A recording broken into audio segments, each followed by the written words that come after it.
see what the headlines are saying across Nigeria. All right, I have with me in the studio two gentlemen, two lawyers in the studio to do justice to what we're doing today. We have a publisher as well, an editor-in-chief, CKN News, Chris Kehinde-Nwandu. He calls himself the baby lawyer or the lawyer in the making. Nice to see you. It's nice to be here. And we also have international lawyer and public affairs analyst Olufemi Aina. Thank you very much. Thank you for coming as well. Yes, thank you. It's nice to see you both. Let's begin with the Guardian newspaper now. Fulani radio is route to crisis. Leaders warn. All right, that's on the front page of the Guardian. Let's move to the Vanguard. Oshodi Apapa Expressway, truck owners begin vehicles removal today.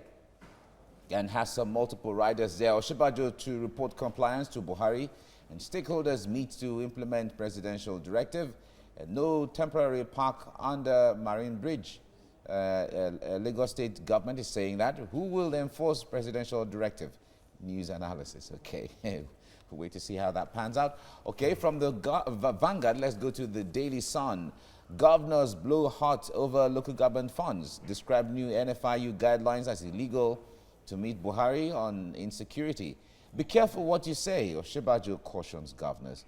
All right, that's what the Daily Sun has. From there, let's go to the Blueprint. IGP on insecurity. We're up to the task.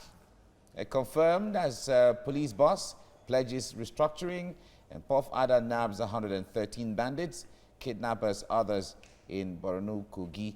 All right, save us from bandits, Masari begs the federal government. All right, this may form part of what we might talk about as we get along. Now, The Nation is the next paper we'll look at now. Scores held as police battle criminals in Lagos and others. Operation Puff Ada yields big harvest. Adamu confirmed IG of police. Okay. From The Nation, let's go to this day. Fire meets emergence as NGF chair positions him as Southwest numero uno. Okay. Vows not to sacrifice national interest. Okay. That's on this day. From there, let's go to the Daily Times, which is the last paper this morning. Fresh ASU strike looms. And as union accuses federal government of breaching agreement, Nigerians react, seek early resolution of dispute. That's what's on the front page of the Daily Times. But gentlemen, I'd like us to talk about the story on the Blueprint. IGP on insecurity, he says, we're up to the task. And he has been confirmed now. So being up to the task and with all the harvest, I think one of the papers put Puff Ada records a big harvest. Femi, I know, let me start with you on this. Thank you. About the insecurity. Yes, exactly. Nature of insecurity and the IG of police being confirmed now. How much of a difference would that make? Let me start by congratulating him that at least it's been confirmed. And if you look at the President Buhari body language, there is no doubt this man is going to be confirmed. Because on arrival from Saudi Arabia, also if my memories have me right, he said the IG has been losing a lot of weight. It's just because he's been working. So that is an indication that the president himself is watching. But now that it's been confirmed, it's an opportunity for him to now hold the bull by the horn and face the challenges we are having in this country, the challenges of people being kidnapped on a daily basis, the challenges of unnecessary violation of human rights going on here and there, and then the issue. And subsumed into that is the issue about police welfare, training, and all of you. So he has a lot in his plate, really, to be realistic. And now that it's been confirmed, he needs to deliver.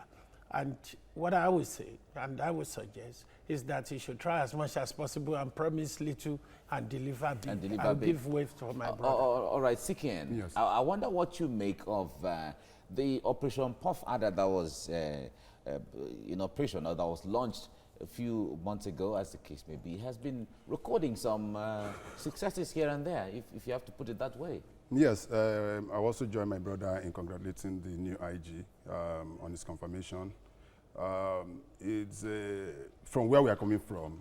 Most people have usually forgotten the problem we had with last IG.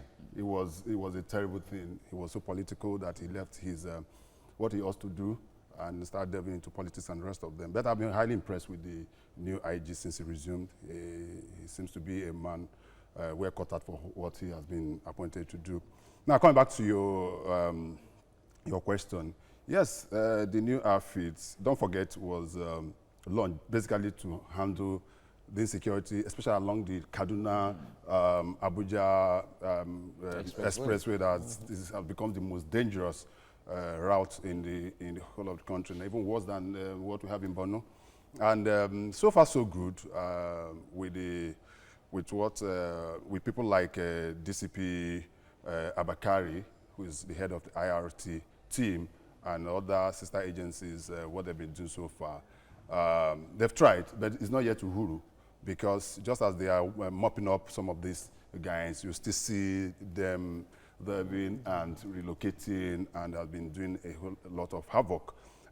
And that itself is spreading across Nigeria, not just along that axis, because even if you look at other parts, we're also having that issue. But with the confirmation now, I think it's going to be a very, very different. Okay. Very, very different. One other area that has generated a little controversy in the last few days is the report that the federal government was going to issue a license to set up a radio station to be able to reach out to herdsmen. In fact, it's on the first paper we what is it called, reviewed earlier on The Guardian. That's what's on the paper on the headline today. Femi, I wonder what you make of this. Well, ideally, the position of the federal government is that, look, this will encourage social mobilization, and then in order to nip in the bud, these Fulani herdsmen clashes here and there. But whether setting up a radio station, the first question which I will ask is that, don't we have enough radio stations already? And why don't we key into that and ask them that, look, you can dedicate 1 hour or 2 hours of your program in these people's language. I think Fulu, something, I can't really get the pronunciation right. That, why don't you dedicate two hours of your program? It's assumed that full day. Yes, maybe that's what you're trying to like say. That, yes, but the point there is, when it comes to the issue of herdsmen, we have always had issues with the concept of tagging them people of a certain tribe or ethnic group. Yes, I agree, because some of them have their own cultural way of life. Like, you know, they live what you call nomadic existence, because they move from one place to the other. But there are other ways you can reach to them. At least they have an association. I think the federal government, allegedly, they said there's been an agreement to do this and that. But the point is this, you see, we need to be very careful, because if you are not careful in dealing with one particular matters, or you succumb to unnecessary demand of a group, if we are not careful, another group will rise up and make an unnecessary demand. Now, if we give them radio station, for instance, and if the people in Niger that start their own agitation for one way or reason or the other, are we going to set up another radio station? If those in the Southwest now start their own agitation, are we going to set up? You know, so there are a lot of issues here. But I could understand the people who are being critical. I could understand where they are coming from. But what I'm concerned about is this. What is the problem with these people? Somebody needs to sit down. There's the need for a roundtable discussion. You can set up as many radio stations as you like. I don't think that will solve the problem. That's my take on that. Oh, okay. In Katsina State precisely, the governor has called. In fact, some of the headlines say beg federal government to come to the aid of what's going on in Katsina State almost every day, day in, day out. We often hear of bandits and attacks here and there, and even kidnapping in other cases. I wonder how serious you see, or how different or peculiar is Katsina State in the issue of insecurity right now? It is very challenging, sincerely. It's very challenging. If you put in perspective, even currently, a top traditional ruler in Katsina State, specific Daura, where the president comes from, has been picked up over 3 weeks now. Nobody knows where he is. And apart from that, just a few days ago, several people were killed in Katsina. And just before that, there have been series of, in fact, it got to a point where the governor had to call out the president and the federal government to come and assist. It is even more worrisome that this is a state where the president comes from. And charity, we say, begins at home. So if the president's charity is not beginning from home, then it becomes a problem. That only goes to show the level of insecurity in the country. It's not just Katsina, it's across the board. Things have gotten worse than, so I was surprised when the president was just doing his validatory service, was saying that he needs to commend his cabinet for being able to handle the issue of Boko Haram and the rest of them. Let them not just bury our heads like the ostrich on the sand, in the sand, and while the rest of our body is left exposed. All right. The problem in Katsina is very challenging. All right. Well, let's see how things go as we get along. Now that the IG has been confirmed, let's see what more impact can be brought on the table. Thank you very much, Chris Kendingwandu, for Thank you very much. Program. Femi, I know, thank you so much. Thank you very much. Right. Take a look at stories making the headlines in Nigerian newspapers, and I have with me in the studio at this time publisher and editor-in-chief Chris Kendingwandu, public called CKN. It's nice to be here. And leadership and communication strategist Dr. John. It's good to have you join us this morning. It's a pleasure. Good morning. All right, so let's begin with the Guardian newspaper today. Its main story: Fulani radio is route to crisis. Leaders warn. Atiku alleges plot to link him other PDP leaders with killings. 6 arrest of Lai Mohammed. Apology for false allegation. From there, we move on to Vanguard newspaper. Oshodi Apapa Expressway. Truck owners begin vehicle removal today. Osinbajo to report compliance to Buhari. Stakeholders meet to implement presidential directive. No temporary park under Marine Bridge. Lagos State government says so. Who will enforce presidential directive? Found the news analysis there. From Vanguard to Daily Sun, which has as its main story, governors blow hot over local government funds.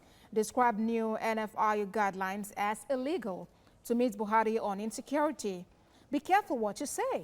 Osinbajo cautions governors. That's it on Daily Sun. On Blueprint newspaper this morning, IGP on insecurity. We are up to the task. Riders confirmed as police boss pledges restructuring. Puff Ada nabs 113 bandits, kidnappers, others in Borno, Kogi. Save us from bandits. Masari is begging the federal government. Okay, now to the Nation newspaper, and the story here is scores held as police battle criminals in Lagos, others.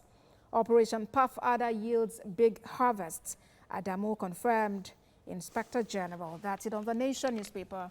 On the front page of this day newspapers, Fayemi's emergence as Nigeria Governors Forum chair positions him as a Southwest numero uno, vows not to sacrifice national interest. That's on this day. And now to the Daily Times. Fresh ASU strike looms as union accuses federal government of breaching agreement. Nigerians react, seek early resolution of disputes. Now, gentlemen, let's look at the story on the front page of Daily Sun. Governors blow hot over local government funds, describe new NFIU guidelines as illegal, and are planning to meet the president on insecurity. But of course, the vice president is cautioning them to be careful what they say. Local government autonomy is one issue that people had looked forward to in some places, but it seems not to be going down well with the governor. CKN. Yes, expectedly. Expectedly. You don't expect the governors to easily give in to such because that has become another avenue for, is a cash cow for them. Ordinarily, you ought to know that the local government administration, just like the state government, is a third tier of government. And the need for its autonomy is very, very key, because that's the only arm of government that is very, very closer to the people. So in terms of development, that is where the redevelopment takes place. But the state governors and the state government have turned into another arm of their government. In fact, it has now become executive, legislature, and local government. Leave the judiciary out of it. And what they do is that they collect, because this fund is paid directly into the accounts of the state government to be distributed to the local government. So they just do whatever they want to do with it. It doesn't trickle down to the local government. At the end of, there's some governors that just send as little as 100,000 naira every month to local government. Okay, and that shouldn't be the case. So that has become a problem, and they've seen that the new law being put in place as an avenue to be able to curb that and streamline things and also take off some funds of them.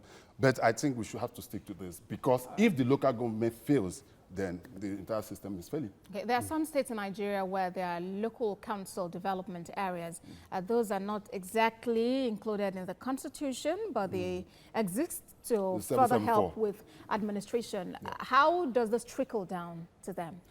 One of the reasons why the governors, especially the ambitious one, will never allow this to happen is what you just mentioned now. Because the local government development areas don't have direct allocation from the federal government. So what the state governors do in that instance is to get the money, because the over 20% of the federation percent of the amount that come is actually for the local government. So when they get it to themselves, instead of sending it directly to the local government, they share it within the local government and the SCDA. But in this case now, if the federal government decides to credit the account of the local government directly, that means that many of the SCDAs that you see today are going to close shop, because there will not be fund, except if they want to run on IGR, which I doubt whether they can actually run on. But couldn't they be administered by the local governments? Because if, say, 2 or 3 LCDs fall under a local government, so that local government could take responsibility for those LCDs. That's going to be a special arrangement within the state, but it's still going to amount to some kind of illegality. Because the real essence of it, as recognized by the federal government, we have about 774 local governments as recognized. So when you send money to some of these local government, it's going to be the understanding. If I were a chairman of SL, the local government, for example, and you create an SCDA under my government, and I need the money for the welfare of the people in SL, the local government, I may tell you that I do not trust the SCDA chairman that is close to me. I want to administer the money by myself.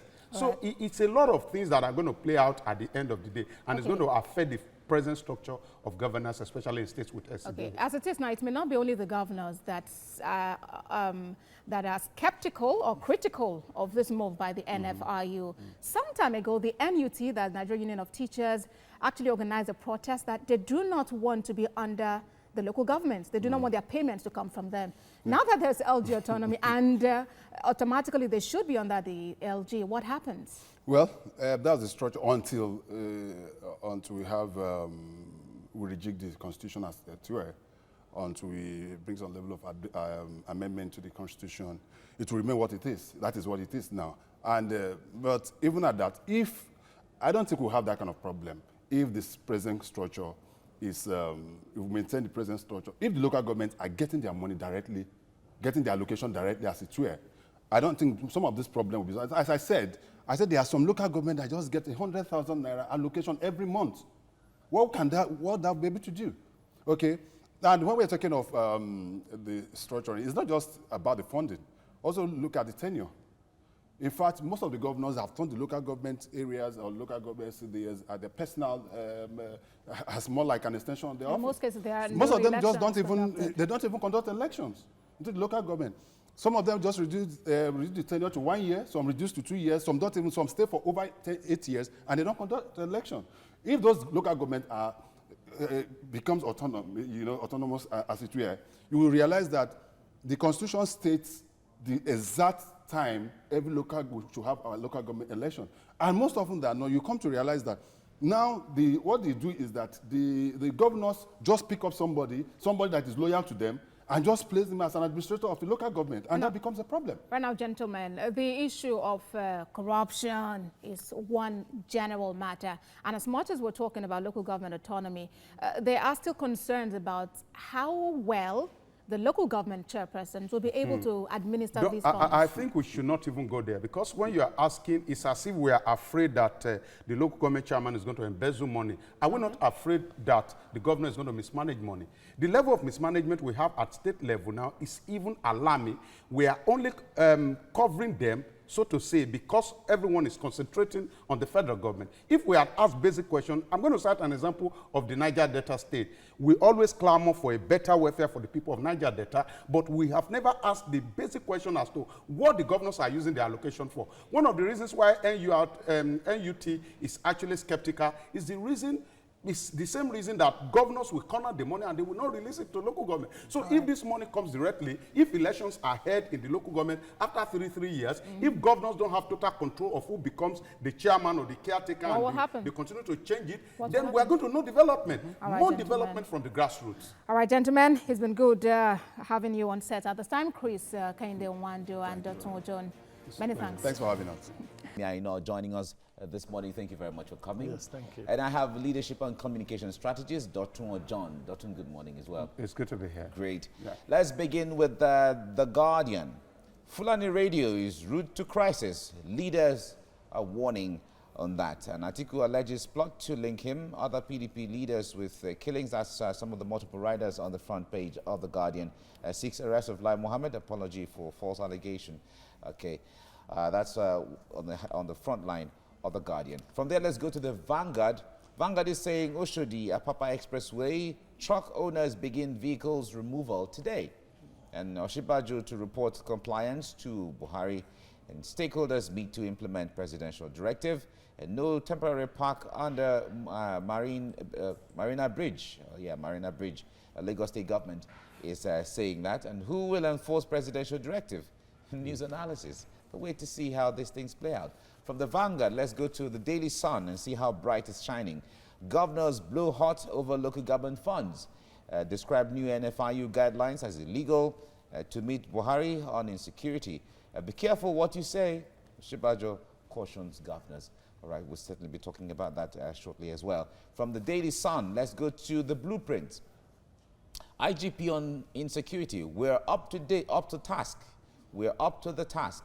Confirmed as police boss pledges restructuring. And Puff Ada nabs 113 bandits, kidnappers, others in Borno and Kogi State. Save us from bandits, Masari begs federal government. That's the governor of Katsina State. From there, let's go to The Nation. The Nation newspaper is next now. Scores held as police battle criminals in Lagos and others. And the Operation Puff Ada yields big harvests. Adamu confirmed IG of police. From The Nation, let's go to this day.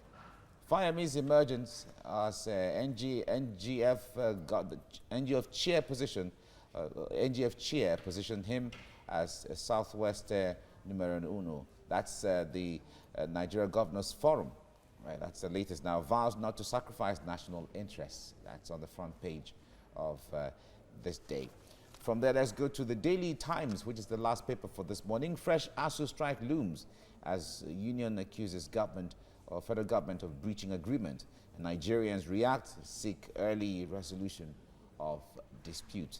That's the Daily Times this morning. All right, gentlemen, let's talk about the presidential order or the directive by the president giving 72 hours for the Apapa gridlock to be, taken off, and then 2 weeks for the whole of Apapa to be ridden of traffic. I'd like to start with you, Doctor, on this. Yes, Apapa is a community with many commodities. If you ask me, we have a lot of interest here and there.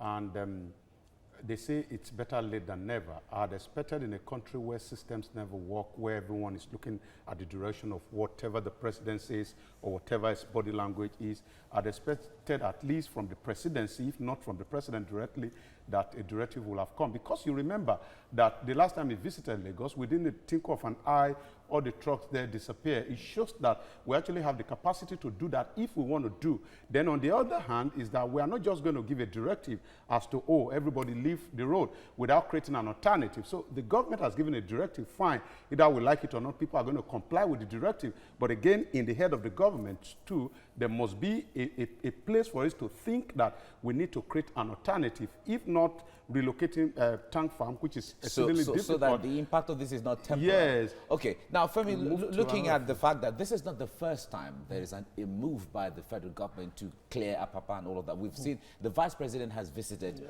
Apapa Summit not once, not twice. The government of Lagos State have also tried at one time or the other to clear that place.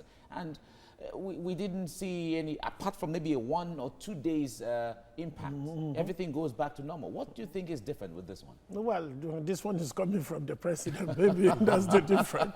And my major concern is this. You see, you have to be very careful. If you think you are solving one problem and you could go and create another one. And I agree with Mr. Dotun that, look, we have an issue here. If you don't create an alternative for these people, what they will do, maybe some of them will move to somewhere else, and then another problem will crop up there. That's why, you know, and the other question is that how did it get that far, whereby the president has to give a directive? Now, don't you have the Nigerian Port Authority? Don't you have the Federal Highway Agencies and what have you? Does that mean these people don't even have power? It is only when the president said, look, this must be done within 72 hours. And we have to be very careful about what is called knee-jerk reaction, because by the time you say within 72 hours and there is no alternative, then another 72 hours problem will crop up somewhere else. And that is my major concern. But by and large, on the flip side, it's a sharing news somehow, because, you know, people plying that road, I must be sincere to you, I've heard a lot of horrible stories, people spending hours and what have you. And it's not supposed to be that way. And this is a problem that has been going on for too long. And how long is it going to go on for? And also, some people, because this Nigeria, one thing I realize in Nigeria is that there are a lot of people who are making money from the misery of others.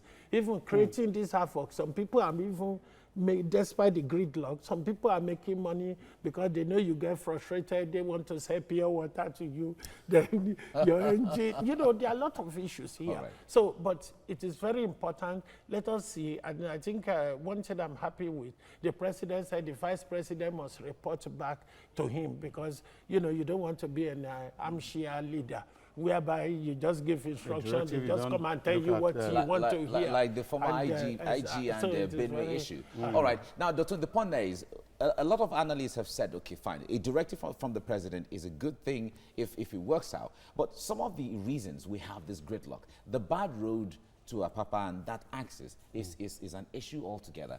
The concentration of the ports, the tank farms and all of that is another issue altogether. Yeah. And these things are still there. Yeah.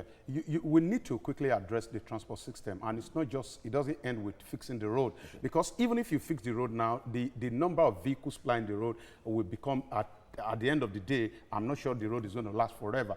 And I know that there's a track, a rail track that leads to Apapa. One thing I was thinking in my head, it's good to build rail line across the nation, but it's always very good for you to identify your point of profit. Apapa, as we speak now, is a point of profit to the federal government. So I'm thinking in my head that why not concentrate on that business side by first taking care of the transport system in Apapa area, so that many of these goods that we are moving using trailers and trucks, we can actually use rail system to actually move them out of Apapa. Once you do that, at least it's going to lessen the burden on the road. And perhaps all right, we spoke with the DG of the Nigeria Ports Authority at the time, and she was talking about the fact that they are trying to look at the possibility of running a 24-hour port service and business. And we look forward to that sometime. Now, one other issue I'd like us to talk briefly is the controversy between the NFIU guidelines and what the governors are saying. Femi, I know I'd like to start with you on this. Now, the both sides are making references to the Constitution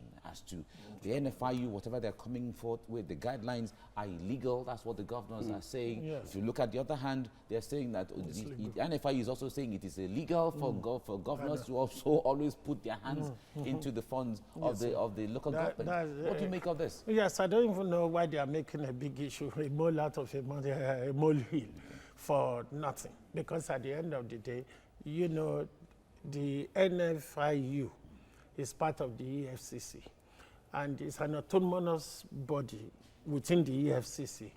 And this stems from Article 14 of the United Nations Convention on Corruption. And there is also something that happened here some years back, which they call Financial Something Task Force. Okay, so that's how. And what do they do? Let's ask the question. To ensure they share global intelligence, prevent money laundering, terrorist financing, and what have you. That's what the NFI stands for. And now, this directive is ancillary to their main duty.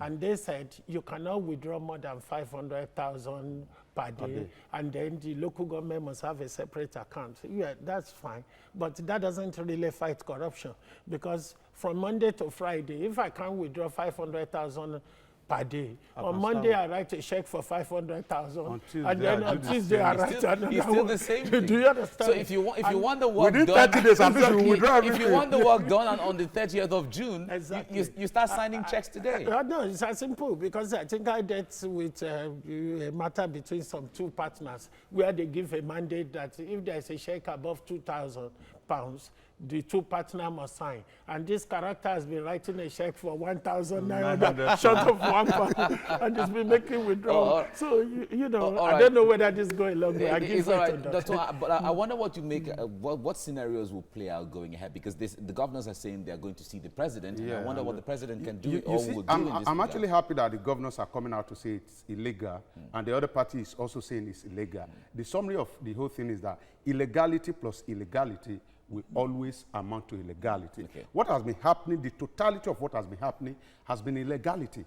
So the governors, what the governors are trying to do in the very simple calculation, if you look at the percentage of allocation, the federal government takes over 52% of the national destiny, the state government takes over 26%, and the over 20% remains for the local government. So what the state government want to do is to be able to move up a little bit by adding their own 20% to, by adding their own 26% to the 20% Of that the the local government is having, so that they can do more. All right, we'll wait to see how this thing span out and what the president is going to come up with. Thank you very much, Femi Aino, for coming on the program, and Dr. Mojo. It's a pleasure. Right.